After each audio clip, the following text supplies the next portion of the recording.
Good morning, everyone. My name is Jason Wesolowski. I'm the QA engineer here at TXRX. Today we're going to be going through an introduction to radio frequency basics. This presentation will take about half an hour, after which there'll be a 15-minute Q&A session. If you have any questions along the way, feel free to type them into the chat and we'll answer them as they come up. Actually, I should say we'll answer them at the end of the presentation. So, yeah, and enter your questions in the question box. There's actually a question box for that. So this is Scott Galligan. I'm the inside sales manager. So Jason and I will answer the questions at the end. Go ahead, Jason. Sorry. And we'll also be joined by one of our applications engineers, Mr. Jim Grotke. So without further ado, let's get into this. First, a little bit about TXRX. We're the industry leader in this area. We've been working with RF equipment since 1976, and we hold some of the original patents on combiners and TTAs. We have a dedicated applications engineering team. I mentioned Jim Grotke joining us. He's one of our engineers. This means that between the engineers and the proprietary design software that we've got, that we can mix and match all sorts of different filters to give the optimal performance for everything that you need for your sites. If you have any questions about if we can do something, we'll answer them for you. The third thing to know about us is that we've got a history of quality, reliability, and prompt delivery. We're ISO 9001:2015 certified. We have less than 0.1% warranty return.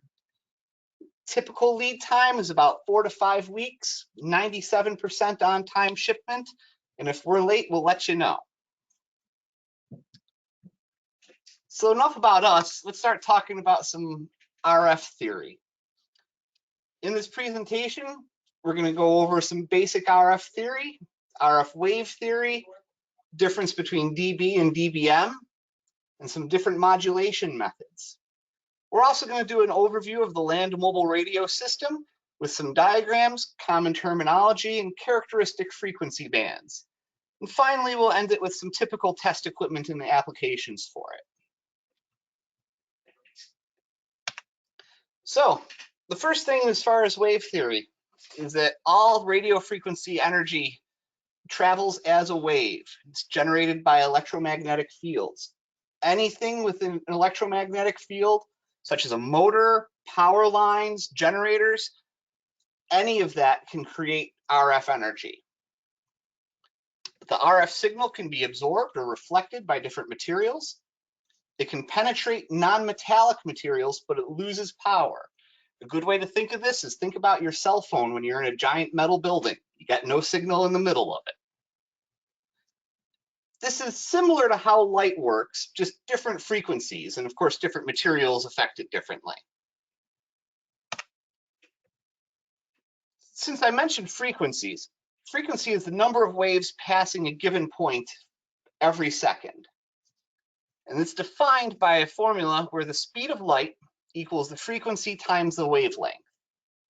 So for 800 megahertz, which is a fairly common radio frequency, wavelength travels about 1.23 feet, or about 0.375 meters.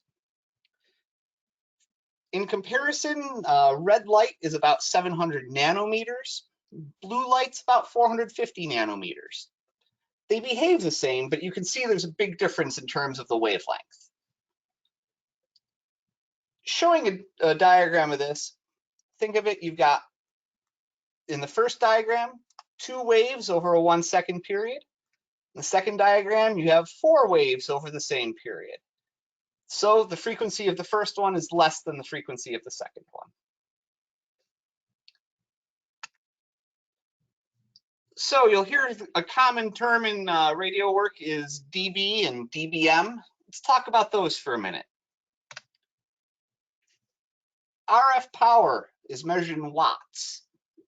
However, there's a big span in these power levels. You've got some transmitters that can be as low as a 1-watt transmitter, as high as 10,000 watts in some cases. So you've got a huge variation in the transmit power. The receive side of it is very weak generally because you're listening to someone that's miles and miles away. So the receive signal might be as low as 10 to the minus 15th. That's 15 zeros. Well, with so many zeros, it's hard to know whether or not you've got everything in the correct places, and you can easily make a math error. So instead of using watts, we use dBm. dBm is a logarithmic scale. There's no multiplication or division, only addition and subtraction in the dB domain. Instead of throwing in more zeros, we simply add 10 to the number every time we go up. Let's get a little more into this. dB is the equivalent of orders of magnitude, and it's a ratio. So in normal math, if A equals 10 times B, in dB math, A equals B plus 10 dB. At 100, A would equal B plus 20 dB. You'll notice that this is the number of zeros in the normal math method. So let's say A is 1,000,000 times B. Well, in dB math, A would equal B plus 60 dB. It should be remembered, though, that dB is a ratio, and it's not 0 dB is not 0. So if A equals B, then A equals B plus 0 dB. It means it's the same. Ratios are nice, but without a fixed point to know where to start, it's kind of meaningless, which is why we use dBm. dBm is how many dB greater than 1 milliwatt. So 10 dBm is 10 times 1 milliwatt, or 10 milliwatts. 30 dBm is 1,000 times 1 milliwatt, which gets you to 1 watt. 0 dBm, again, doesn't mean zero power. It means you've got 1 milliwatt, because you're not greater than 1 milliwatt, you're at 1 milliwatt. This is all nice and good, but how do we get from watts to dBm and back? Well, it turns out there's a very nice formula to use with it. And if you want to get into the math, you can plug and play with these numbers. But as our two examples, if we have 10 watts, we plug through our formula and we get 40 dBm. Now remember what I said about 30 watts was 30, or sorry, 1 watt was 30 dBm. Now I've got 10 times the power, I'm at 40 dBm. Let's say I don't have 10 times the power. Let's say I only doubled the power. So I'm at 20 watts. Well, you go through the same formula and you get about 43 dBm. Turns out that if you're doubling the power, it's about 3 dB. If you're multiplying the power by 10, it's 10 dB. We can also convert back from dBm to watts using the reverse of this formula. So dBm is a measure of power. Its reference point is 1 milliwatt. You can kind of think of this kind of the same way as you've got temperature. 0 degrees C doesn't mean it's zero heat. It means that's the reference point. So the same way, plus 50 dBm, you're at 100 watts. Minus 95 dBm, you're at a very small fraction of a watt.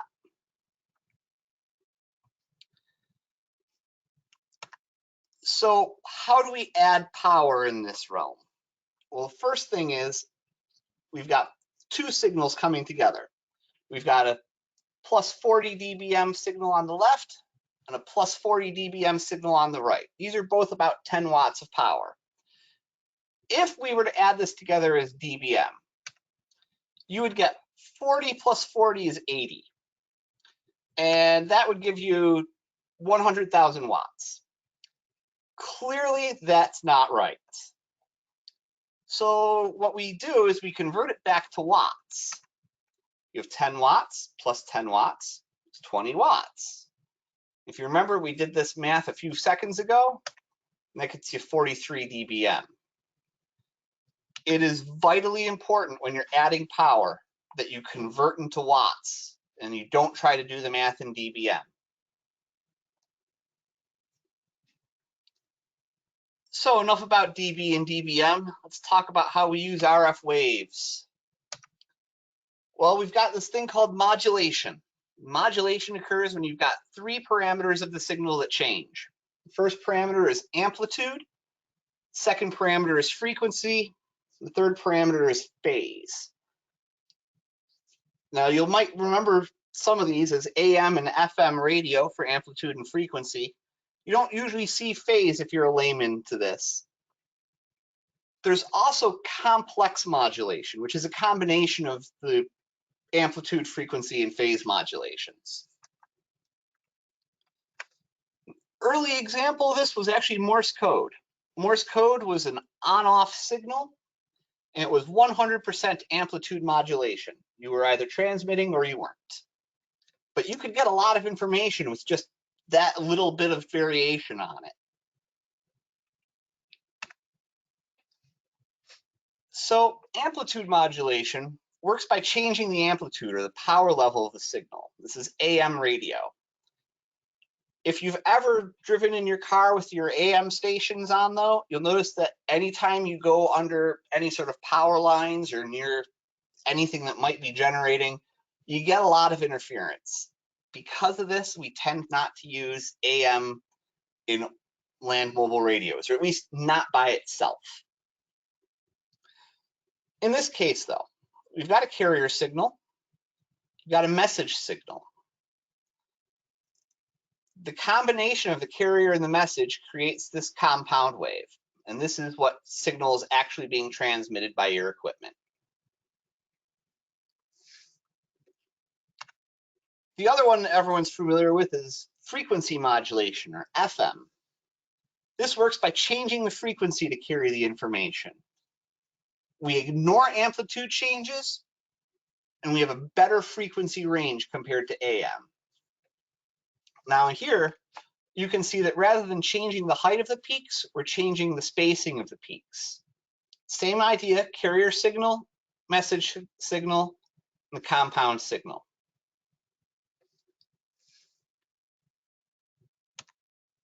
The third modulation type is phase modulation, or angle modulation. And when the phase changes 180 degrees, you have two possible states. If you change the phase 90 degrees, you get four possible states. You can kind of keep shifting this phase to get more or fewer states available to you.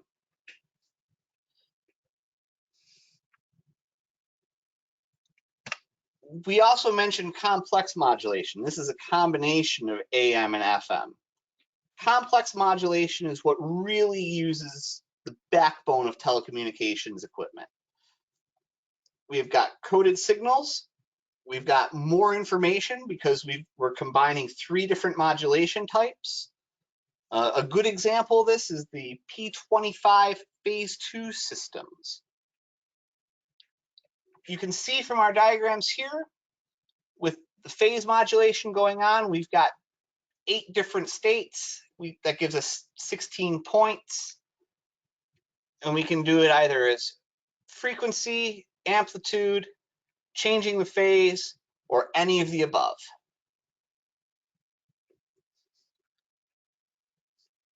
So how does this look when you've actually got your radio system? This is all nice theory. Let's actually put a radio together.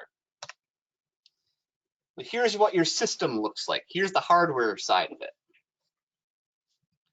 In this, we've got a receive antenna, which is sometimes hooked up to a tower top amplifier, not always. That pumps the signal down your tower to a receive multicoupler. The multicoupler spreads the signal out to your various radios or transceivers. Here you'll see we've got 5 different Motorola radios. Those radios will have their own signals going out. Those are pumped through a transmit combiner, and that combiner goes back up to your transmit antenna. And you'll notice that we've got subscribers over here to the right. Your subscribers are the people that are receiving and sending those signals back and forth from the tower. They could be policemen, firemen, paramedics, some sort of security team that you might have in a warehouse. It could be military personnel. It could be people dealing with a sporting event. Either way, though, they're still using the same basic type of system. Getting a little further into this, we just showed you this portion here with the transmit and the receive sections, but this multi-coupler also has an internet connectivity.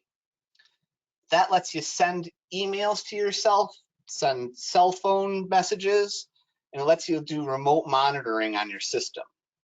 You can also rig various sensors to it, so that way the multi-coupler can send you any messages and you can feel the health of your system as it's working.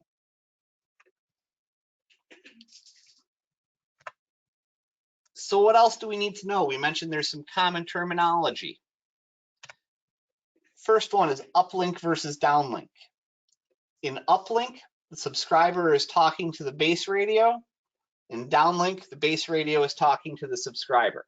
And you can think of this as, are you going up to or down from the tower? Subscriber is on the ground, he's uplinking, he's talking up to the tower. The tower is talking down back to him. We also have conventional versus trunking. In a conventional system, if you have dedicated channels and if a channel is occupied, you've got to wait. In a trunking system, you have randomly assigned channels where the user is assigned the first available channel.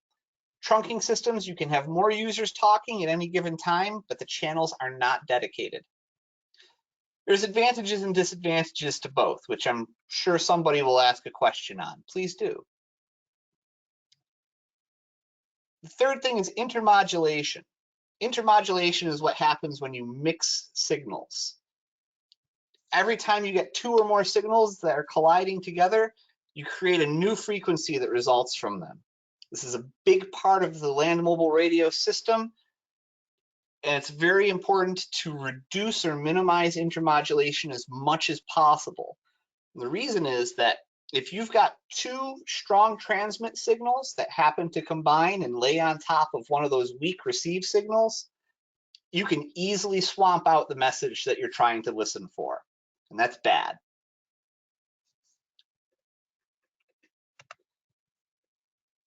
So in land mobile radio, we've got 5 general radio bands that we're working with. The lowest one is VHF, which is between 150 and 174 megahertz. It's ultra or very high frequency. Then we move up to UHF, or ultra high frequency, which is 380 to 512 megahertz. Above that, we have a 700 megahertz band, an 800 megahertz band, and a 900 megahertz band. Now you'll notice that these 3 bands are not quite exactly 700, 800, and 900. There's a little bit of tail to each one of them into the next range band.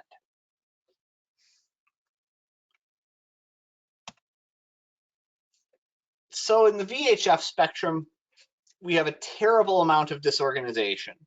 TX and RX are on separate frequencies generally, which is good. That's a duplex system, but sometimes you can't, so you have to put them on the same frequency. That's called a simplex system. Simplex only happens in VHF. Every other frequency band uses duplex for operation. I mentioned how disorganized this was, and this was because this was the early days of radio. It was kind of the Wild West. Everyone was grabbing whatever frequencies they could. No one really cared about what frequencies they had or didn't have. Because of this, it's a very congested radio environment. It's difficult to have a clean frequency plan for a system. You've got a lot of potential interference, and you can be very expensive to get enough filters or equipment to isolate your specific frequencies. Because of this, we've got complicated frequencies, we've got longer wavelengths, which means larger components in order to filter everything out. And of course, with size, you might have a physical space limitation. You also have a cost limitation to it. Moving up the scale to UHF.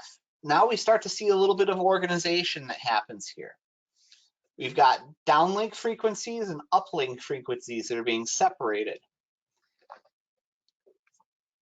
The good thing is that you can use off-the-shelf products for this. You have a better chance of a clean frequency plan, but we're still susceptible to some interference because we still have these frequencies interwoven with each other. We have a good example of the spectrum right here. You can see alternating downlink and uplink frequencies, and you might have some downlinks that are in one of these bands and some downlinks that are in a separate band over here. You might also have uplinks anywhere in the middle, or maybe you even have an uplink that's way out here on the other side.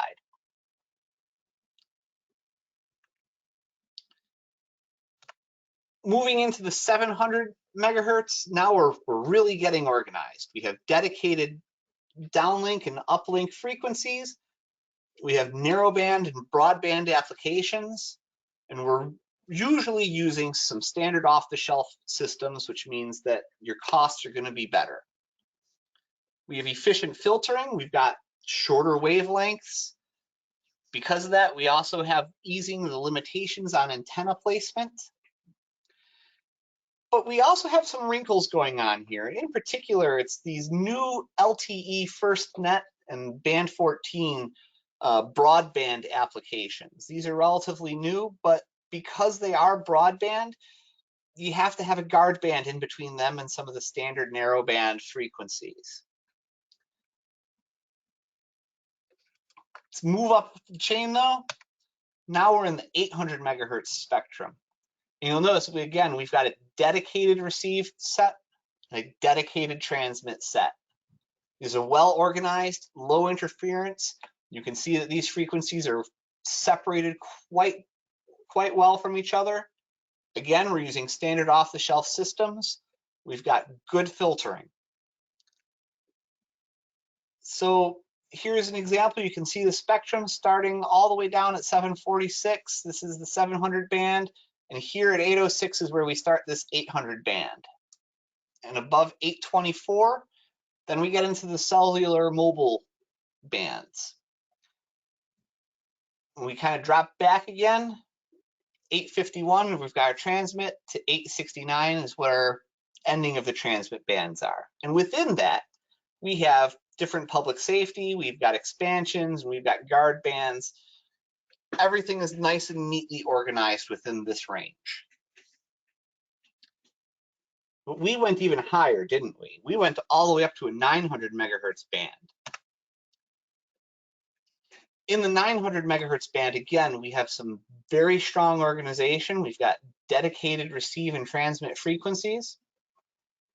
But we had a little bit of a alternation between narrowband and broadband that happened at 900 megahertz. So we have a little bit of a different treatment when it comes to that.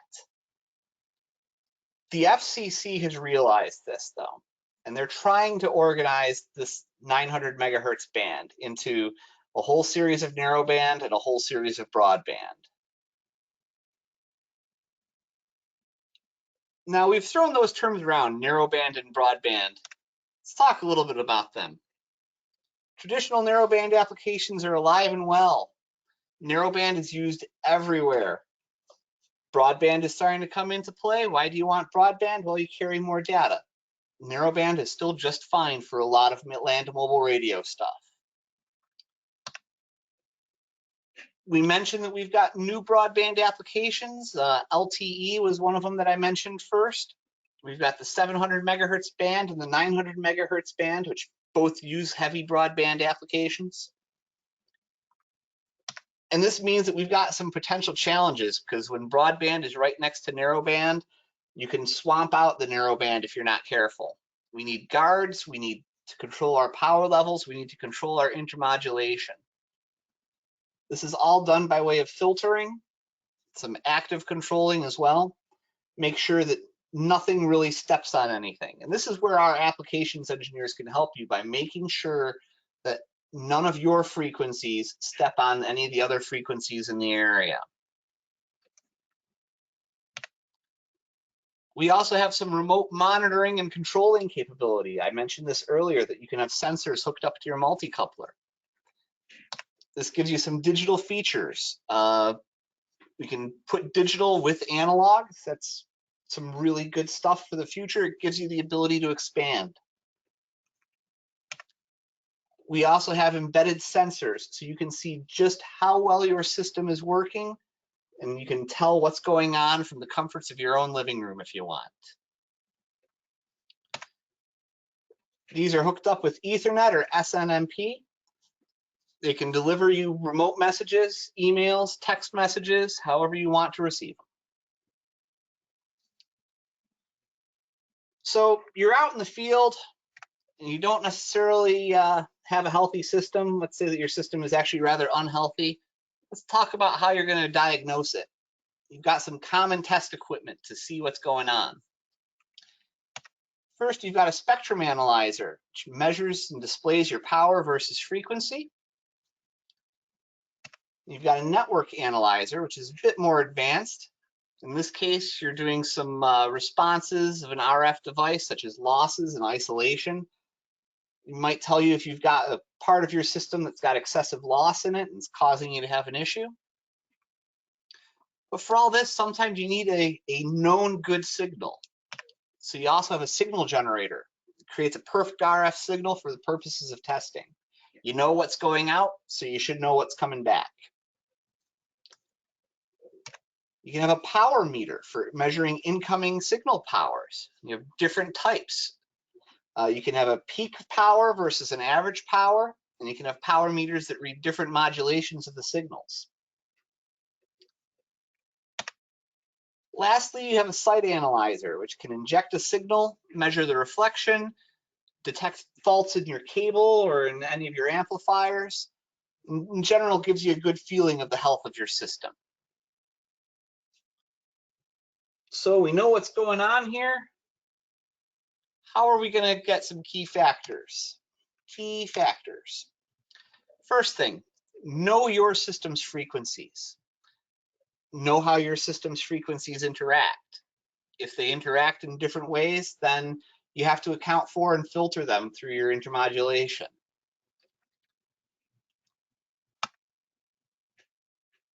Know your RF environment. And what do we mean by that? Well, you're not the only person transmitting and receiving at a given tower. Most towers are fairly crowded. That means that you could have a lot of interference from anybody under the sun. So we offer two services that will help with this. We offer spectrum analysis. We offer noise analysis. In this case, what we'll do is we'll come out with a trailer, we'll set up at your site, and we'll listen for 24 hours.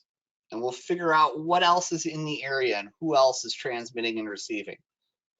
The great thing is that this provides excellent data as far as what filtering you might need. It gives you minimum risk, so you don't have to worry about stepping on somebody else's frequency or them stepping on yours.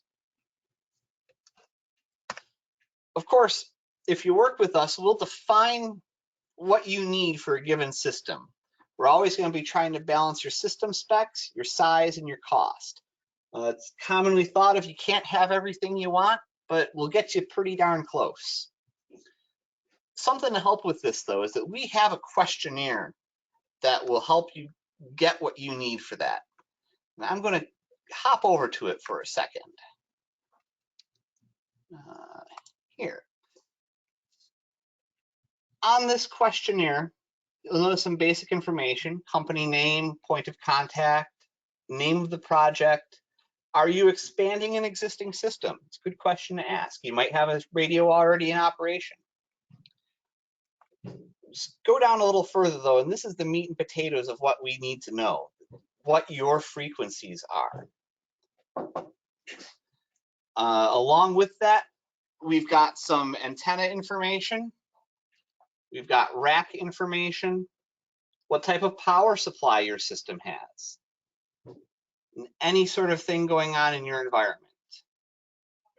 So let's get back to the presentation now.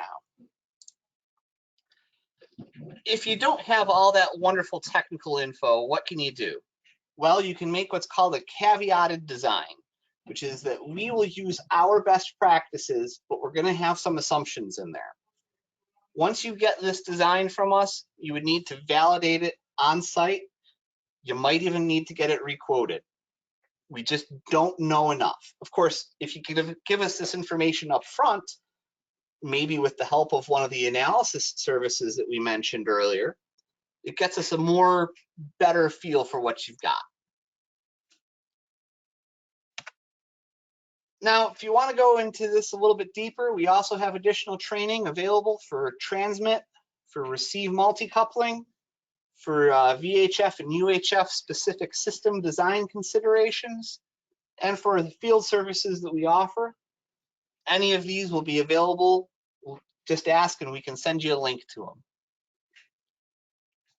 How do you contact us? Well, we've got a website, first off, txrx.com. These presentations that I mentioned will be available on that website. We've also got some dedicated mailboxes. Sales at TXRX will take you to Scott Galligan's inbox and his team. We've also got customer service at TXRX, which the sales team also monitors, as well as myself. We've got some key phone numbers here.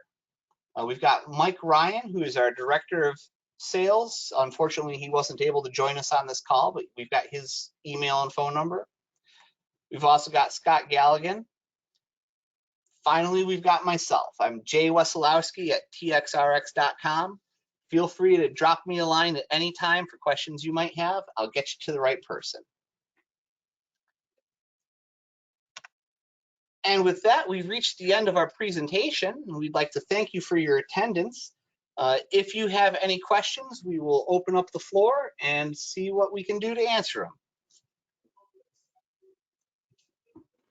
All right, we do have one question was about a recording. We will be sending a recording out to anyone who is registered as an attendee. And then there was one other question about low band. We do still, have some applications in the low band, 30 megahertz, to 80 megahertz roughly. We do have some products in those ranges. We don't have combining equipment, but we have duplexers and such in those ranges. So there are still some people that use those utilities and such that have some equipment down there. Those are the only two questions so far. Is there any other questions that anyone has?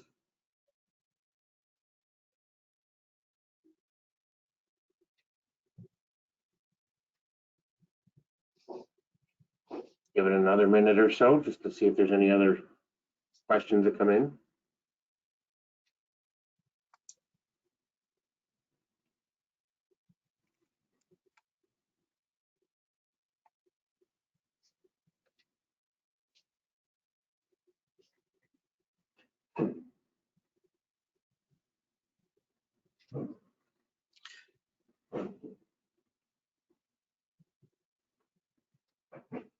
All right, with that,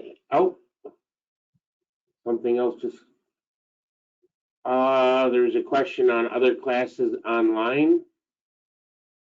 We don't have any specific online classes as of right now, but, just give Mike or myself a call and we can set up, either a webinar or something along those lines, a webinar or a Teams meeting. We can work on that.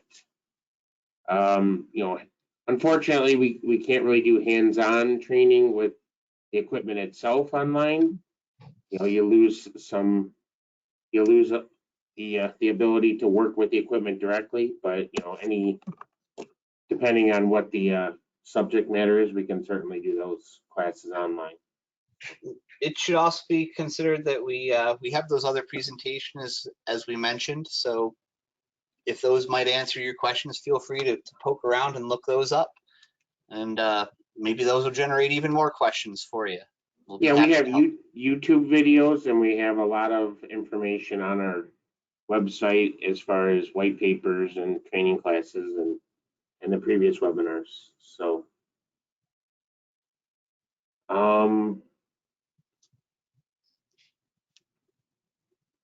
let's see. Where are those located? Well, they are located in the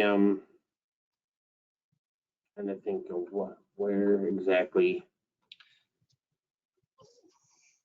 on our site. They're on our website, but we can also, so we'll send out some, and they're in the resources section on our website, but we can also, if there's anything that's not listed on our website, we can send out locations for that as well.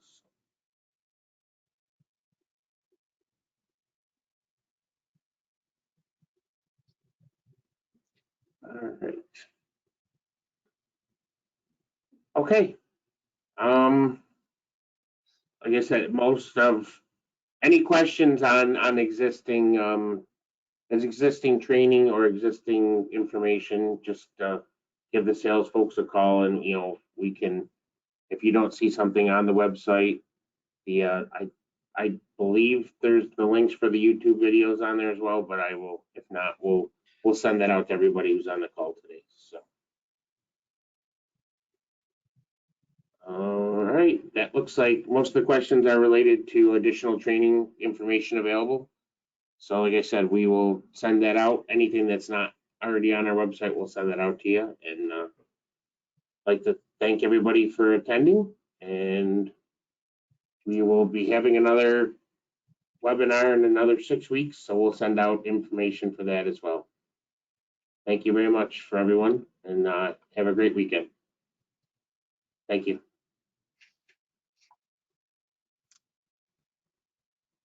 Thanks.